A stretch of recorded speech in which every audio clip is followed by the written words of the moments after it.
Breaking news. Malegaon Manmad road पुन्हा रक्तरंजित. कानडगाव पाणीपुरी फाट्यावर ट्रँकरची दुचाकीला भीषण धडक. एक जण जागीच ठार तर एक जण गंभीर जखमी.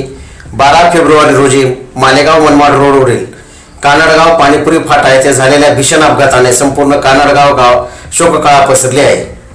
मालेगावकडून मनमाडकडे भरधाव वेगाने येणारा ट्रँकर क्रमांक KL 42 V2422 ने पाणीपुरी फाट्याजवळ मोटरसायकलला जोरदार धडक दिली. या भीषण अपघातात प्रगतशील शेतकरी जगन तुकाराम खेमनर राहणार कानडगाव यांचा जागीच मृत्यू झाला, तर भागवत रामभाऊ गांगोडे हे गंभीर जखमी झाले असून त्यांच्यावर उपचार सुरू आहेत.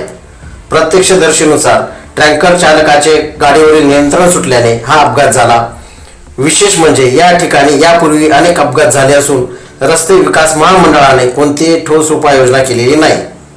या अपघातानंतर कानडगावचे सरपंच विकास भागीनाथ पवार, पोलीस पाटील शिवाजी मुरलीधर बिडकर, सूर्यभान गवळी, अविनाश गांगोडे, प्रकाश खुशारे, श्रावण होंडे, अनिल बिडगर यांच्यासह ग्रामस्थांनी तात्काळ स्पीड ब्रेकर टाकावा अन्यथा आंदोलन छेडू असा इशारा रस्ते विकास महामंडळाला दिला आहे.